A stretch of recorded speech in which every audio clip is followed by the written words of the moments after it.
তো viewers second যে রেজিস্ট্যান্সটা আমরা চেঞ্জ করব R878, এটি আমরা শিফট করব কোথায় থেকে, এটিকে আমরা এখান থেকে খুলে আমরা জাস্ট এখানে লাগাই দিব 879 এখানে লাগাই দিব। তো আমরা সেটিও করেছি এবং মাদারবোর্ডে কোথায় করেছি দেখাই আমরা আপনাদেরকে।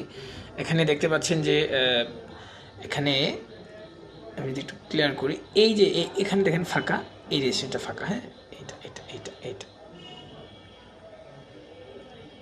এটা খুলেছি এবং খুলে আমি এখানে পাশে লাগিয়ে দিয়েছি এবং দুইটা পাশাপাশি একদম, হ্যাঁ, র্যামের স্লটের পাশে। হ্যাঁ, খুব ইজি, খুব সিম্পল। আপনি যদি একটু ফলো করেন এবং নোট করতে পারেন এবং রেজিস্ট্রেন্স নাম্বারগুলো নোট করলে আপনার কাজটা হয়ে যাবে আশা করছি ইনশাআল্লাহ।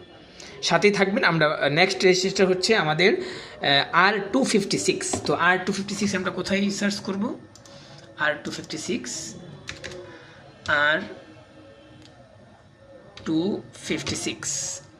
এই যে R256 সার্চ করলাম, আমাদের কোথায় কানেক্ট হয়েছে R256।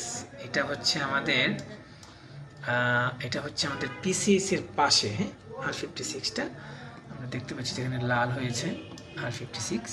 হ্যাঁ, R256 টু শিফট টু R273তে আমরা শিফট করব এবং সেটা মাদারবোর্ডের কোথায় আমরা খুঁজে একটু বের করব, কারণ এটি গ্রাফিক্স চিপের পাশেই রয়েছে আশা করছি। যে আমি যদি মাদারবোর্ডটিকে ধরি এভাবে,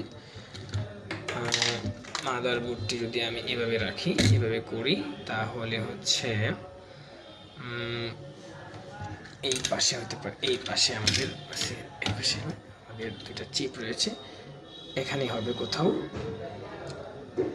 তো এটা হচ্ছে আমার পোর্ট, এই চিপের